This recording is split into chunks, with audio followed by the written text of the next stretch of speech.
Opening the center is a classic approach, immediately creating opportunities for piece activity and staking a claim for central control.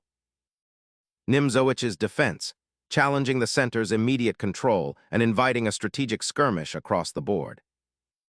Stepping forward aggressively, the pawn gains central space, forcing the knight to reposition and setting the stage for a dynamic game. Displacing the knight here initiates a strategic retreat, aiming to establish a robust defensive structure while eyeing potential counterplay on the queen side. Solidifying central control, this thrust prepares to challenge black's knight for board dominance. Challenging the center's dominance, this pawn push opens diagonals and fights for central space, preparing to liberate the queen side. Fortifying the central pawn and preparing for development, this knight hop is a sensible sidestep, allowing further pawn expansion or piece maneuvers without immediate commitment. Instantly, g6 challenges the advanced e5 pawn, preparing to fianchetto the bishop and gain valuable space on the queen side. Asserting influence on the dark squares while preparing to castle, this piece aims to exploit the weakened f7 square as the knight retreats. Shifting the knight to b6 offers a dynamic outpost, though it relinquishes central control and risks being harassed by white's advancing pawns. Shifting the bishop to b3 wisely concedes a tempo, but solidifies the pawn structure and prepares for potential kingside castling, while keeping an eye on the now exposed c7 square. Unleashing the bishop's diagonal power now sets the stage for potential queenside pressure and reinforces the pawn chain's structural integrity, a subtle yet crucial defensive maneuver against white's central advance. Securing the king behind a pawn shield allows white to consolidate forces and prepare for central expansion, potentially opening lines against black's somewhat exposed monarch. Securing the king under a fortress of pawns, castling establishes immediate safety and allows the rooks to potentially connect for future action. Opening the e-file offers an immediate pathway for your rook to penetrate black's weakened queenside pawn structure, creating lasting positional pressure and forcing concessions. Reclaiming central pawns now opens avenues for your pieces, particularly the queen, to join the fight for key squares, yet simultaneously creates isolated pawn weaknesses that must be vigilantly defended. Fortifying the center is the immediate goal, aiming to solidify the pawn chain and prepare for potential pawn advances later, while subtly preparing to challenge black's kingside initiative. Activating the queen to the center, qc7 immediately challenges white's central pawn structure and prepares to join the fight on the d-file, aiming to exploit the weakened light squares around white's king if the center opens further. Aggressively contesting the queen side, white initiates a territorial expansion, aiming to cramp black's maneuvering space and potentially create a protected passed pawn down the line. Repositioning the knight from the edge to the central d6 square allows it to eye crucial squares and prepare for potential pawn breaks. This maneuver activates a piece that was somewhat passive and creates a more harmonious defensive setup for black's king. It's a solid developing move that aims to solidify black's pawn structure and prepare for future action. Asserting influence over the queen side, this knight seeks a more active role beyond its initial square, eyeing the c4 square for potential influence on black's pawn chain or to support a future b4 push. Solidifying the queenside pawn structure with a6 aims to prevent white's knights from easily hopping onto b5 or c4, offering a crucial foothold.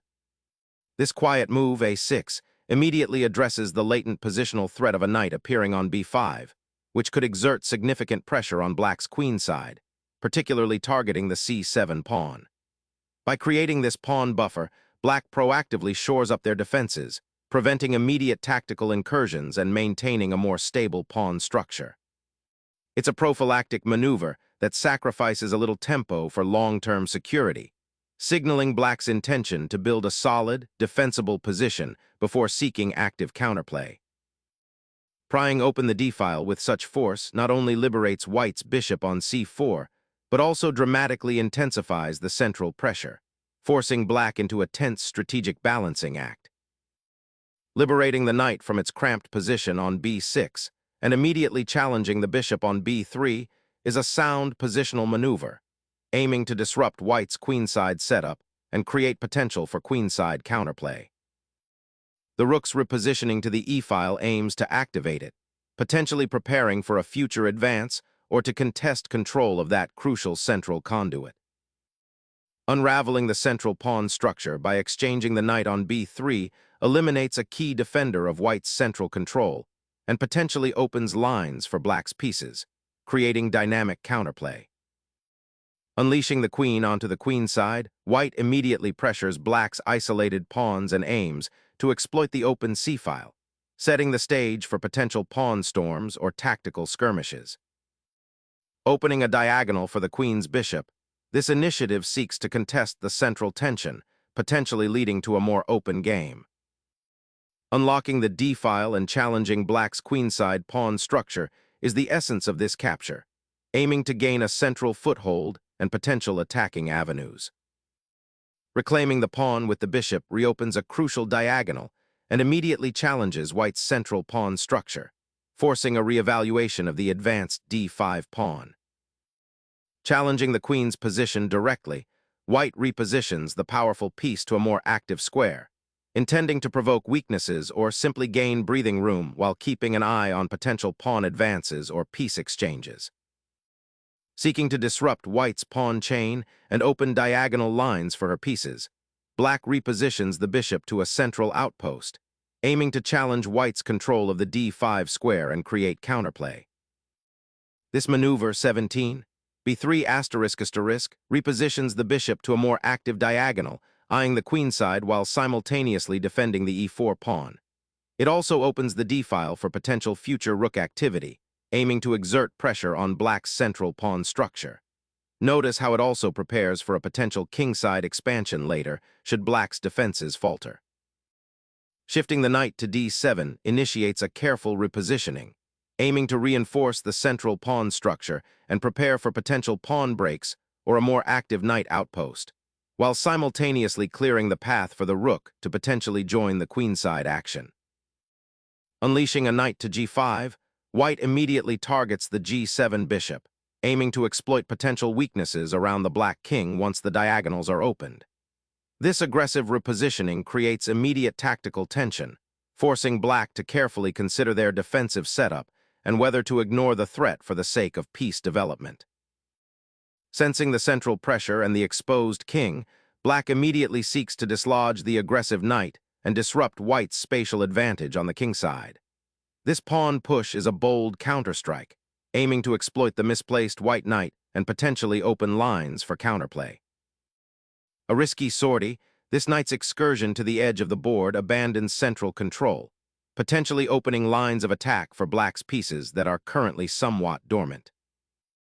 Reasserting central control and preparing for dynamic breakthroughs, black repositions the rook to a more active, open file, aiming to disrupt white's central pawn structure and potentially create attacking chances along the e-file.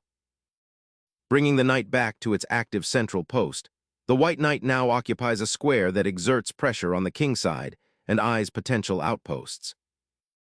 Unleashing a knight to g5 and then retreating it to h3 was a bit of a feint, and now black's bishop on c6 is excellently positioned, eyeing the vulnerable d5 pawn and adding pressure along the c6-g2 diagonal. Unlocking the c4 square now presents a fascinating positional battleground, as your knight aims to occupy a commanding central outpost and potentially disrupt black's pawn structure. This aggressive repositioning challenges the robustness of black's king's safety by eyeing potential weaknesses around the d6 pawn and opening lines for future piece activity. Consider how this knight's presence on c4 might limit black's options for developing their queenside pieces or coordinating counterplay along the d-file. It's a calculated risk that could pay dividends by restricting black's mobility and creating opportunities for a strategic squeeze. Seizing the center with the pawn thrust dramatically opens up diagonal lines for the bishop and introduces immediate tactical possibilities by challenging the knight on c4. It's a bold assertion of central influence, potentially disrupting white's harmonious development and forcing a reaction. A clever redeployment of the knight, rerouting it to a more active square and freeing up the central pawn chain for potential advances. Instead of a direct pawn push, white opts for a strategic maneuver, aiming to reposition its pieces for a more dynamic presence in the upcoming phases of the game. This knight's journey signals a shift in white's approach, prioritizing flexibility and long-term piece development over immediate territorial gains. The square it vacates could become a point of contention, opening up new tactical possibilities for black if not adequately defended. Furthermore, this subtle repositioning allows white to reinforce key defensive squares while simultaneously preparing for a potential central breakthrough or a flank attack, showcasing a nuanced understanding of positional play. Expanding the queenside pawn structure with a pawn push to a5 aims to gain space and potentially disrupt white's queenside harmony, though it weakens the b5 square and might overextend black's forces if not supported adequately. Simplifying the position is a sensible objective, and repositioning the queen to a more active square after black's pawn push can be quite effective. This maneuver offers white improved central influence and prepares for potential pawn breaks on the queenside or kingside. It also ensures the queen remains defended and ready to participate in future tactical exchanges. The knight's relocation to c5 injects immediate tension into the queenside, challenging white's pawn structure and seeking active posturing beyond its current restricted role. Recalibrating the queen's gaze, white seeks to shift pressure. Instead of passively defending, the repositioning of the queen from the more vulnerable b4 square to c2 aims to keep options open, potentially preparing a pawn push or supporting an eventual kingside attack. It's a subtle, positional adjustment, acknowledging black's central pawn majority while trying to prevent them from fully consolidating their advantage. The queen's new perch on c2 offers a more flexible view of the board, ready to react to black's next strategic thrust, whether that be on the queenside or in the center. This subtle repositioning underscores the importance of piece activity and adaptability in closed or semi-closed positions where direct confrontation is currently limited. A thoughtful consolidation begins, reinforcing the pawn chain and preparing to anchor the bishop on the robust c5 square, potentially creating a formidable battery along the diagonal. Solidifying the knight's advanced outposts demands careful repositioning, and this knight's retreat to e2 aims to shore up the center, potentially eyeing an advance to f4 or g3 to support the pawn chain and contest the kingside. The bishop retreats to its natural post, eyeing the d5 outpost and reinforcing the pawn chain, preparing to untangle the knight and potentially challenge white's control of the center. Hoping to exploit the precariousness of black's knight on c5, white repositions their own knight to the central stronghold of d4, aiming to create a dynamic imbalance and put pressure on black's pawn chain. Initiating a strategic redeployment, the rook embarks on a journey to the queenside, aiming to bolster the pawn structure against white's central pressure and potentially offer defensive support to the kingside. Steering the knight back to more active central squares, this maneuver signals a shift towards controlling the d5 pawn and potentially reinforcing the e-file, subtly preparing for a more assertive middle game presence after a period of maneuvering. A bold regrouping maneuver. You're aiming to centralize that rook, preparing a potential breakthrough down the e-file while simultaneously reinforcing your central pawn structure. A thoughtful defensive maneuver, building a small but significant wall to prevent black's knights from swarming the kingside. Reclaiming the initiative and challenging white's central pawn structure, black boldly advances the rook to the 4th rank, forcing a reevaluation of the knight's position. Opening up lines for the queen and bishop on the queenside, this maneuver aims to disrupt black's tightly packed pawns and potentially create weaknesses for a future queenside assault. Recognizing the pressure building on the queenside, this maneuver skillfully redirects the queen to a more active square, aiming to contest the open c-file and offer support to pieces that might find themselves under siege. Gaining space on the kingside, by advancing the bishop subtly pressures black's queenside coordination and aims to disrupt their defensive setup. A clever repositioning, aiming to activate the passive bishop and challenge white's centralized pieces. The bishop's journey to f5 initiates a dynamic shift, seeking to trade off white's well-placed bishop on e3 and thereby reduce the pressure on black's queenside. This maneuver also prepares for potential pawn pushes on the kingside, creating counterplay and forcing white to be more vigilant. Observe how this change in the bishop's position opens up new avenues for attack and defense, transforming the strategic landscape of the middle game. The interplay between this bishop and white's knight on d4 will become a crucial focal point in the ensuing exchanges. Unifying the queen to the queenside aims to redeploy it to a more active square, perhaps supporting a queenside pawn push or preparing for potential exchanges, while acknowledging the need to shore up the kingside against black's encroaching bishops. Unleashing a knight's potential through a central outpost, this maneuver brilliantly challenges the established pawn structure and seeks to disrupt white's carefully constructed piece coordination, hinting at an imminent exchange that could redefine the board's dynamism.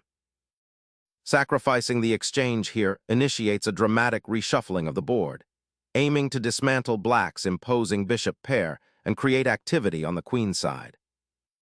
The doubling of the pawn on the e-file, a consequence of the capture, immediately addresses white's attacking pressure, but creates a long-term weakness that could be exploited in the endgame, especially if white manages to centralize their pieces effectively.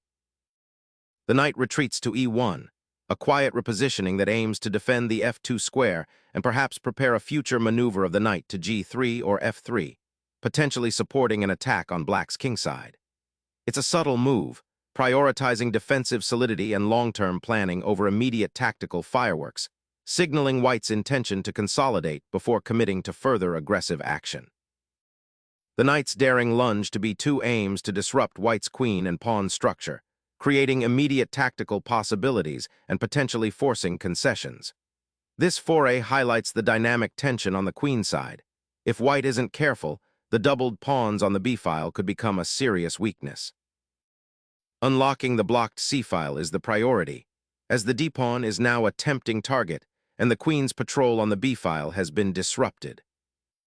The knight's detour to c4 creates a curious outpost, aiming to disrupt white's coordinated pieces by offering exchanges, even if it means a seemingly passive placement. Reasserting control over the center and preparing to challenge black's active rook on e4 becomes the immediate priority.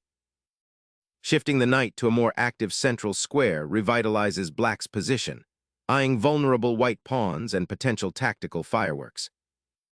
Reclaiming the open file provides a vital strategic foothold, potentially forcing concessions from black's beleaguered monarch. Challenging the dominant knight on d4 with a bishop maneuver aims to disrupt white's centralized control, potentially opening lines for black's queen and rooks, while forcing white to reevaluate their knight's advanced position and the subsequent pawn structure. White recaptures the pawn, simplifying the material but potentially opening lines for black's pieces that were previously blocked. The central tension is resolving, and while white gains a pawn, the position becomes more open, requiring careful defense against black's active pieces, particularly the knight on e5 and the bishop pair. Challenging the dominant queen on the queen side, this maneuver aims to disrupt white's coordinated attack and potentially create counterplay, though it risks exposing the b-pawn and the king's safety to further scrutiny.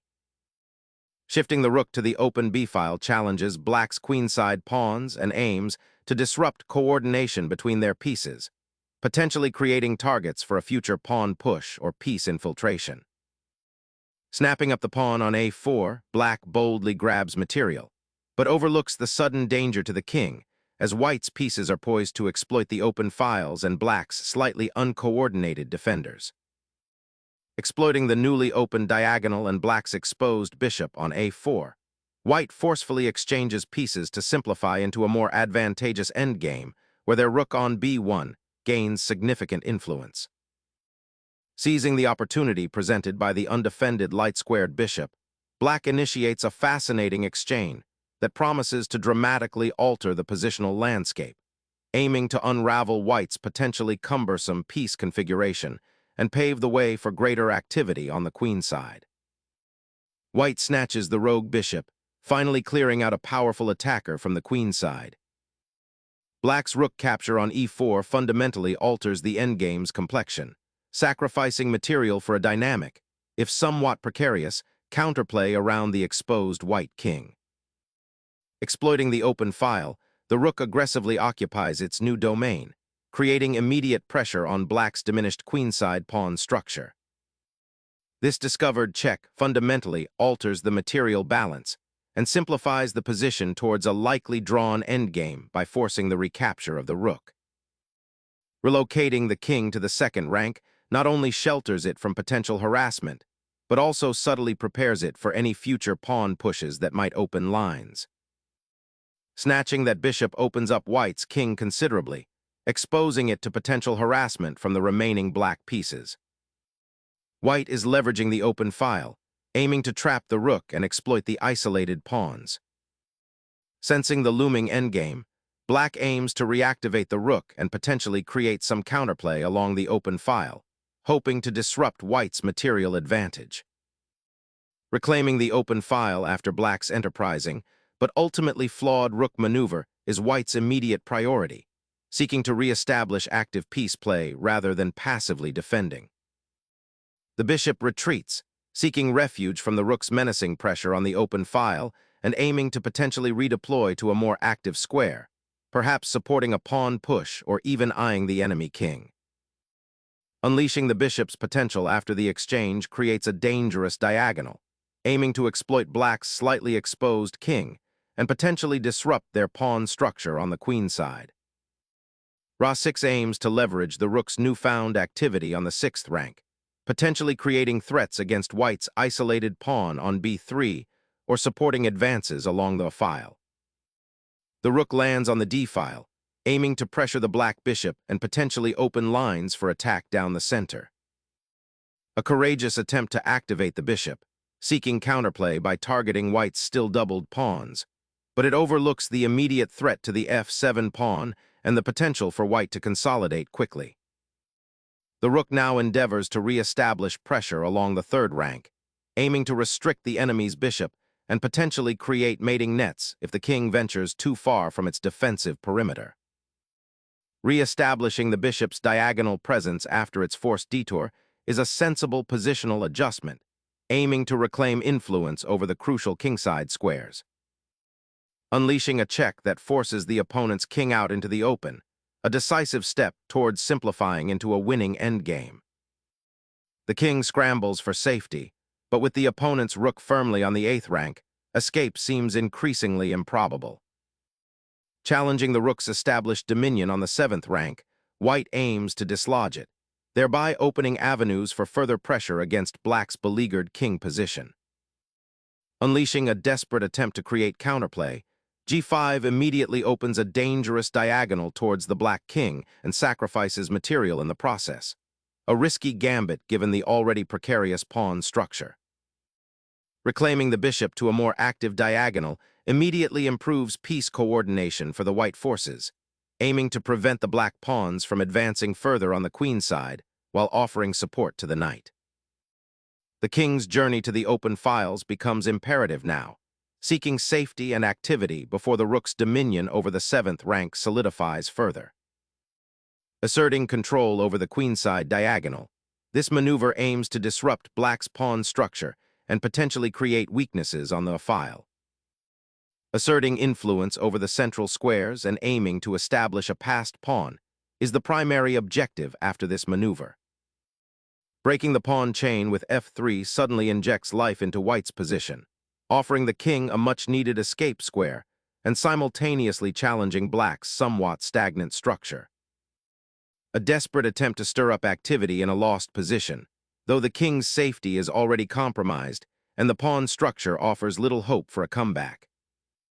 Safeguarding the monarch by relocating it to a more secure square is paramount after black's active bishop check, creating a stable foundation for white's remaining pieces. This knight's repositioning signals a desire to disrupt white's control over the b-file and potentially initiate counterplay, aiming to outmaneuver the opponent's pieces with a more active configuration. Relocating the monarch to the safer f1 square prepares for potential threats down the g-file and centralizes the king for the endgame that's rapidly approaching. A desperate attempt to create counterplay, but it's too little, too late, as the kingside pawns offer no real resistance to white's coordinated pieces. King activation finally begins to shuffle forward, seeking to participate in the limited action available on this somewhat cramped board. Pushing that pawn forward is a bold attempt to create some breathing room on the kingside, but it might also be overextending and leaving that square exposed to further attack. Shifting the rook to the 7th rank creates a powerful blockade, intending to squeeze black's pieces and control crucial squares that will become even more vital if the bishops are exchanged. Solidifying the pawn chain against white's advancing kingside and potential kingside expansion becomes paramount, preventing immediate threats and preparing for the inevitable pawn advances that will soon define the game's character. The king bravely steps forward, seeking an active role in the endgame despite the lingering pawn weaknesses. Flipping the script to attack the exposed king, black sacrifices pawn for activity. The king now finds itself under an immediate threat, forcing a swift reaction to preserve its safety as a powerful discovered check looms.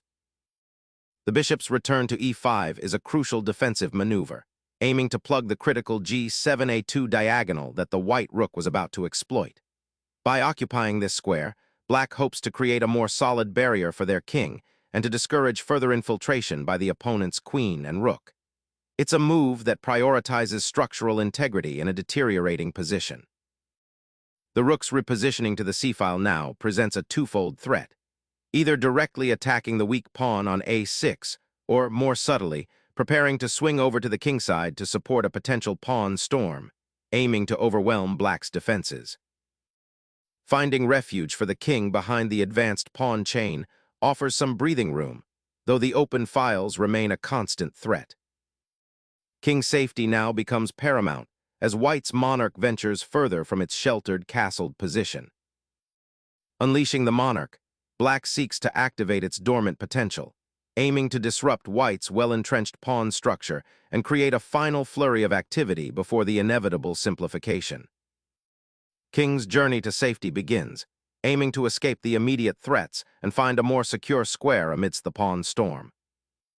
The rook's sudden redeployment to the 6th rank initiates a fascinating maneuver, aiming to disrupt white's entrenched structure and potentially create counterplay on the kingside by threatening to infiltrate along the open file. The rook's redeployment to the open file immediately puts pressure on black's pieces, specifically aiming to disrupt their coordination and potentially exploit the exposed king position. The rook's repositioning here aims to control the newly opened c-file and potentially support a pawn advance, but it leaves the kingside rather exposed to further harassment. Seizing control of the only open file, the rook begins its infiltration, threatening to split black's defense. Grabbing the bishop on a3, black aims to disrupt white's rook mobility and potentially create some endgame counterplay by activating the other rook.